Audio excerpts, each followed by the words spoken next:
here with Brian Chenis from HA.com, Heritage Auctions.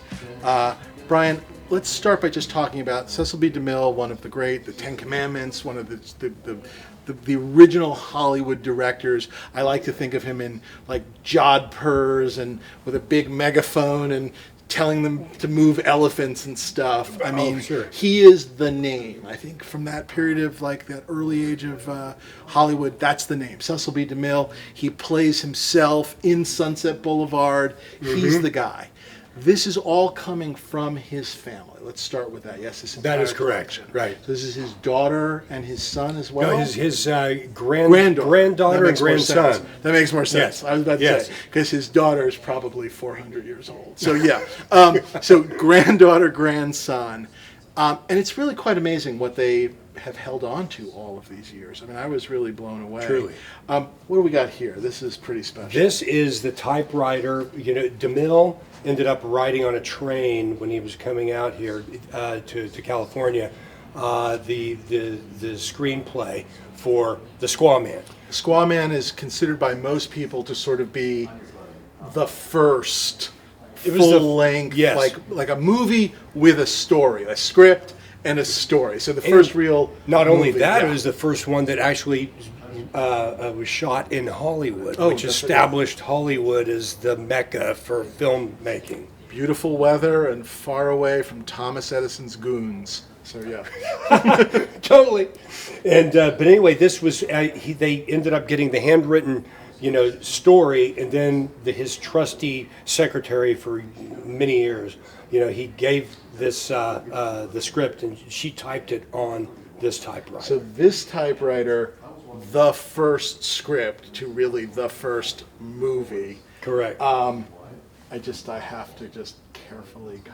Look at that. It still works. Probably needs a new ribbon, but all analog. yeah. Right? These are the little marvels, aren't kind of they? Wonderful. Just living history.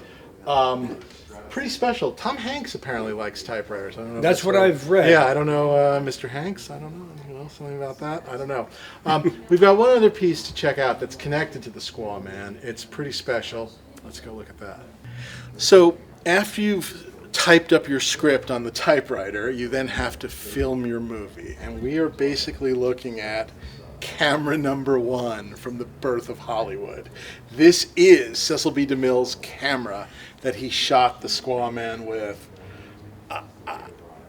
I don't know. I know the Squaw Man, maybe DeMille himself, are not names that our audience knows. I realize I'm an old man at this point, so I realize that maybe younger folks aren't really paying as much attention.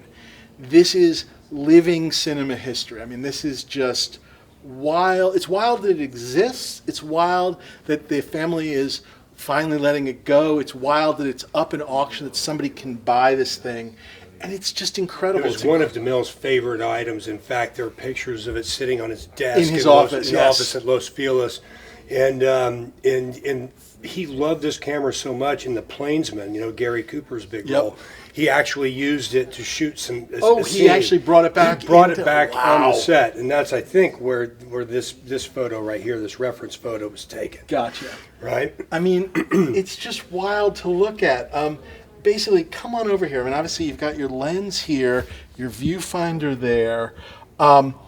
Basically, I guess the film was in here and then ran through inside, which is held together with kind of like a wire holder here, which is just, obviously this is probably not the original, but basically, look, it's just kind of a suitcase, basically. Like a suitcase turned into a camera.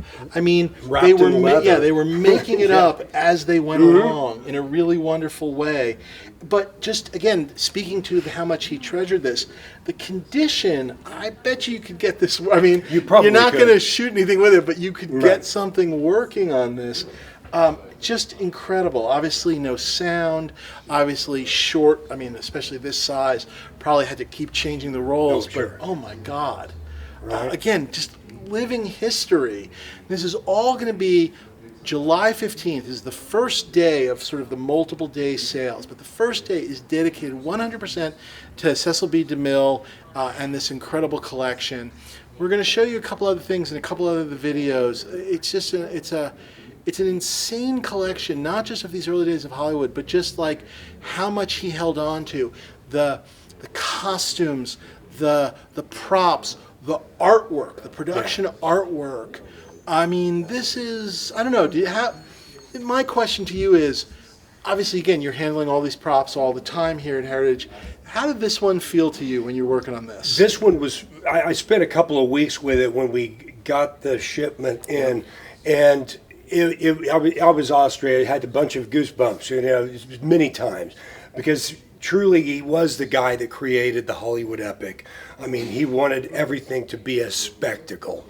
You know, he spared no expense on the sets. You know, the original Claude Colbert, Cleopatra, you know, the biblical epics starting with King of Kings and Ten Commandments. And then, of course, he did Samson and Delilah later. And then 1956, his magnum opus probably is the Ten Commandments, the one with Heston that we all know.